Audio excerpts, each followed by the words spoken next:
Now, that was certainly a very interesting episode, one that wasn't exactly what I expected it would be, and in some ways I mean that in a good way, and in others in a less good way.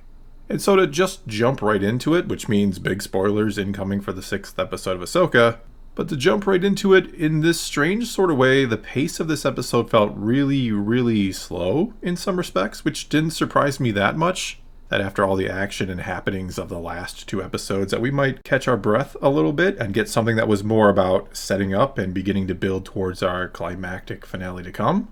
But in other respects, or in other ways, it didn't feel slow at all. It felt almost too fast, like things that I thought would take a bit more time to get to just sort of kept happening. Like we got to the new galaxy pretty early in the episode, and we're right away at the planet where Thrawn just so happens to still be. Which sure makes sense given all we come to learn, but still feels a touch convenient. We then go down to the planet and sure enough, Thrawn shows up and makes his grand entrance before then letting Sabine go in order to find Ezra, and after the expected bandit attack she was warned about, she, sure enough, encounters some cute rockback people who just so happen to take her right to where Ezra is. Again, kinda convenient. And somehow Thrawn couldn't find Ezra in this village a few miles away from the Night Sisters' castle, despite having a working Star Destroyer at his disposal and being one of the smartest beings in the Star Wars galaxy, and in this one too, I'd wager. I know he basically said they were short on manpower, but Ezra's hiding spot wasn't exactly the best one ever. Or maybe Thrawn, just didn't care about Ezra all that much. I mean, he seemed content with just leaving him behind, so as long as Ezra was leaving them alone with whatever they were doing, why bother looking for him or wasting resources or time and effort on him? Either way, then the bad guys find out that Ahsoka is, no surprise, on her way via Purgil, and the episode ends without, in a way, really feeling like it earned some of these huge events or reveals that we've been waiting, in some cases for us Rebels fans, that we've been waiting for years at this point. They were just kind of given to us, and all the pieces were also kind of just moved into position rather easily and conveniently for the upcoming finale, it seems.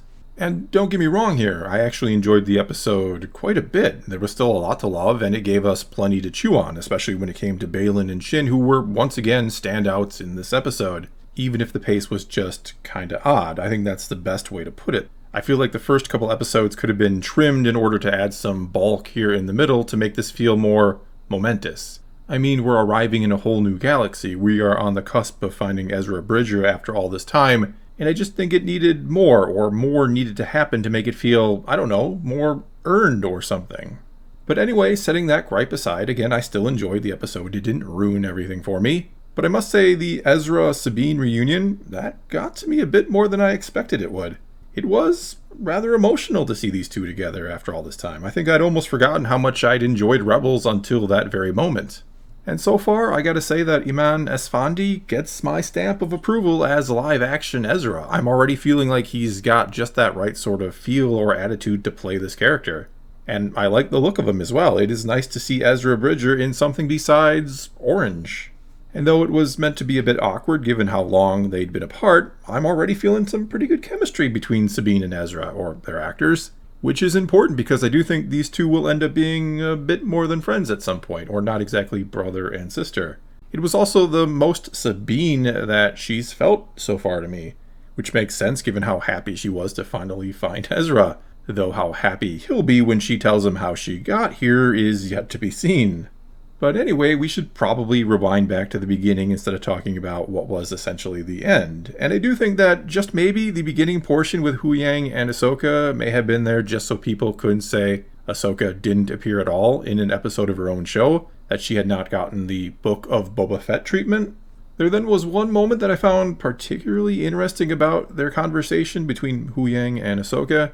That being when Huyang started his history of the galaxy story by saying a long time ago in a galaxy far, far away, which, yes, it's a great little sort of Easter egg, but at face value, or when you really think about what he said, it's kind of a bit strange that he starts the story of the galaxy he's from, the Star Wars galaxy, by saying a long time ago in a different galaxy.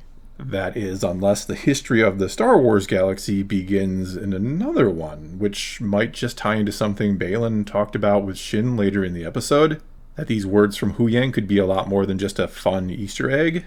But either way, it is still just a nice, fun touch, even if it is just that. It keeps with the idea that, yes, Star Wars does take place in our real universe, just a long time ago in a faraway galaxy. Other than that, we hear from Ahsoka that Sabine didn't do the Jedi thing when she gave up the map. But Huyang says she did the Sabine thing, the only thing she could have done because of wanting to find Ezra. It's also interesting to note how quickly and easily Ahsoka is willing to give up on the possibility of finding Ezra, when she, of course, once promised to come find him, that being in the World Between Worlds episode of Rebels. I know she is being Jedi-like, don't get me wrong, but you'd think breaking that promise to him would also mean something to her, that she would have a bit of a struggle, or would at least mention that promise at some point. Anyway, the Eye of Sion then arrives in the other galaxy, and I can't help but wonder, how long did that take? I mean, it's not vital for the story, and hyperspace travel always takes precisely as long as the story needs it to anyway, but I am curious to know how fast their hyperdrives can carry them to a whole other galaxy given the incredible distance we're talking about here, or how long it takes Purrgil to travel there. And speaking of them, turns out, as I kind of predicted, this other galaxy is apparently where they go to die. We even see a huge Purrgil graveyard in space that's kind of forming a ring around the planet. We also learn that this world, called Peridia, is home of the Night Sisters. It's their original home. That they figured out how to ride the Purrgil back to the other galaxy, and that's how they spread there so long ago. We also see some shots of the planet, of some remnants of what was apparently a once great and mighty empire of witches. And all of this I think looks good and piques my curiosity. I do want to know more about them and what in the heck is going on here.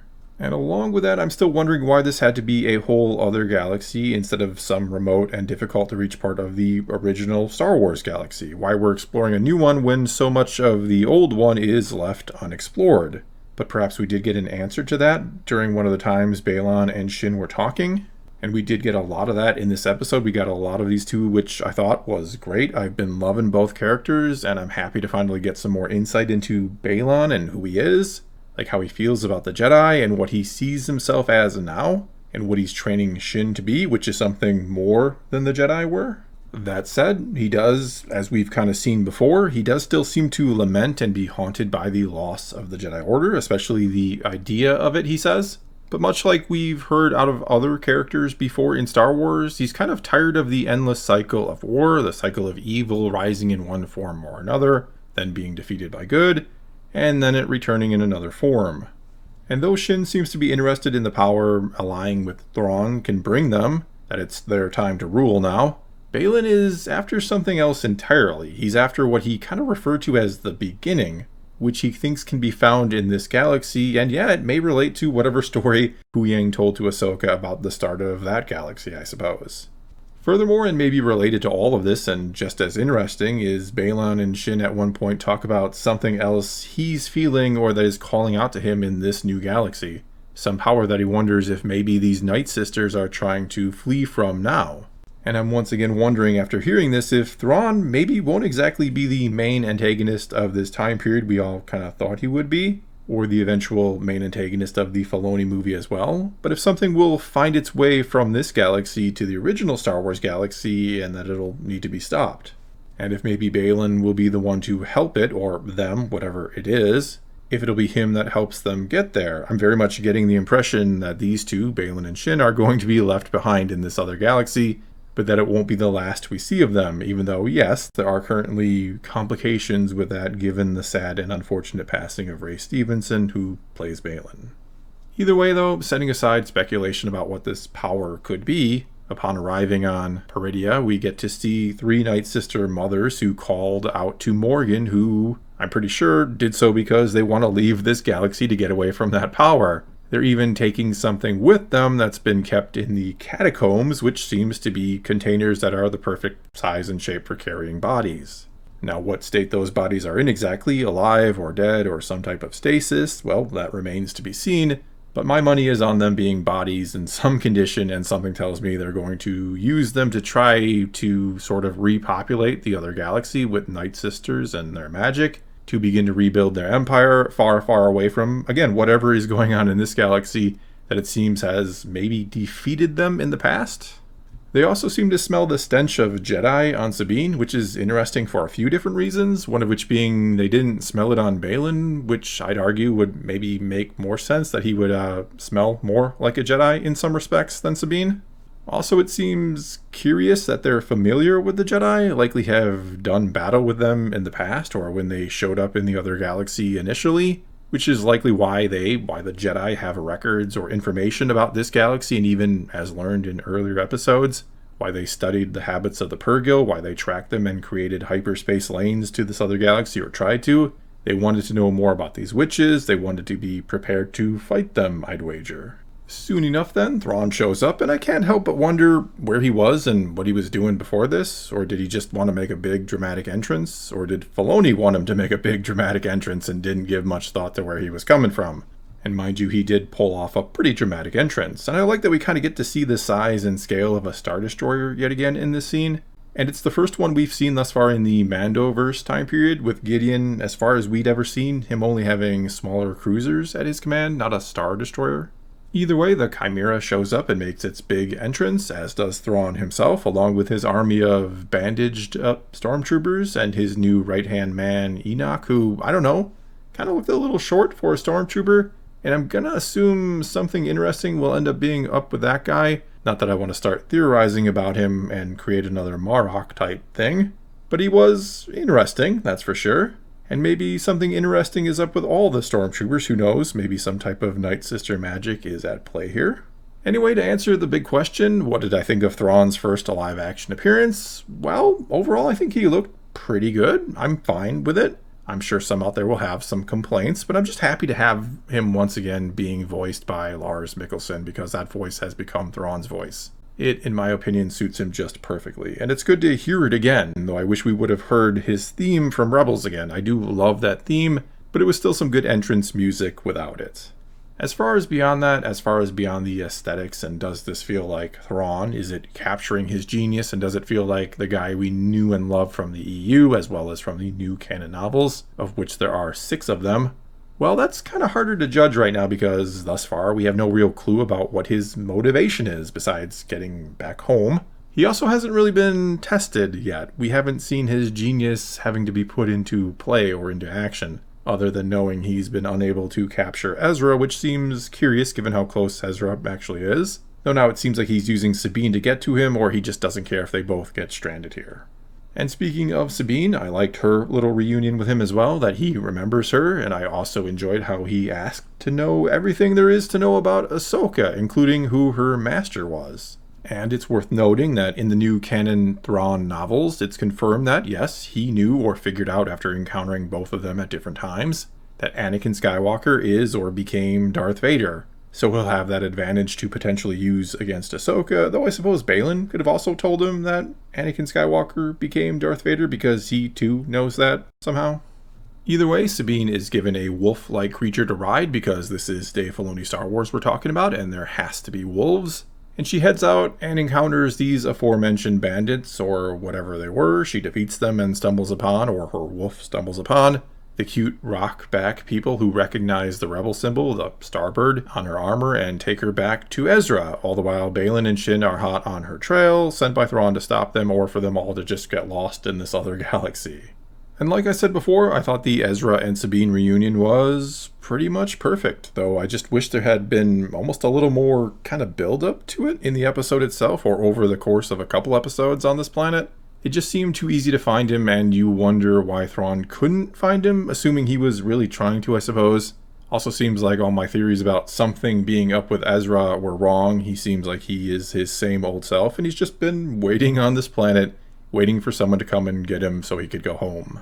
But of course Sabine has paid a price for that chance. She's allowed Thrawn to almost certainly make his way back home to potentially take over the old galaxy. For reasons. We again don't know what Thrawn exactly wants or is after anymore these days, if Filoni is going to hold to what's been established in some of the recent new canon novels, or if he'll change it to suit whatever purpose he wants Thrawn to have now. That's something we're just going to have to wait and see. In the end, as also kind of mentioned before, the thread of fate has spoken to the Great Mothers, and I'm assuming that's what they call the Force, and it's let them know that a Jedi, that being Ahsoka, is on the way, and now Thrawn has asked them for help. He's asked them to use their dark magic to help him deal with Ahsoka, which is where the episode ends. And again, it felt like a lot happened in this episode. Like, we got a lot of information that was all crammed into about 40 minutes, which made it feel like it came maybe a little too quickly. And the episode itself at times also somehow felt a bit slow-paced somehow. Maybe you feel differently, and that's completely fine if you do, but it just felt like a bit off in that department for me. The pacing somehow just did not feel quite right. Which isn't to say, again, that I didn't enjoy this episode. In some ways, I kind of enjoyed it even more than last week's, because it just felt like there was indeed a lot of interesting new tidbits here. Whereas last week was a trip down memory lane, this was an adventure into the unknown. Plus, we got quite a bit of Balon and learned that, as I think we kind of thought might be the case, something bigger is going on with this other galaxy. There is more to the story with this place, and it's likely going to factor in not only in these final 2 episodes, but even more so down the road and going into the Filoni movie. It was also just, awesome to see Grand Admiral Thrawn in live action. I never would have imagined seeing that 30 years ago when I read Heir to the Empire. And my fingers are crossed that he will be done right as this series and his overall story in the Mandoverse goes on. And as I also basically said, I was more than happy with everything about Ezra Bridger as well. I think the reunion, rushed or not, worked, and that it felt like the Ezra we knew and, well, maybe not always loved from Rebels, but it was the Ezra we knew from there and came to love, and that I'm looking forward to what happens between him and Sabine now, and what the future holds in store for him in general. Does he still consider himself a Jedi? Has he given up on all that, or is there something else cool about him that is yet to be revealed? Something else he's been up to for these past 10 years, and we've got 2 more episodes to maybe get some of those answers and more. Well, that's all I got for you this time. Now it's your turn to take to the comments below and tell me what you thought about this episode, or tell me if you thought this was a satisfying return of Thrawn, and how did you feel about Ezra, and what do you think is going to happen in this other galaxy, or what do you think is going on in it? Whatever you think about any of this, leave a comment below and let's talk some Star Wars. And until next time, thanks for watching.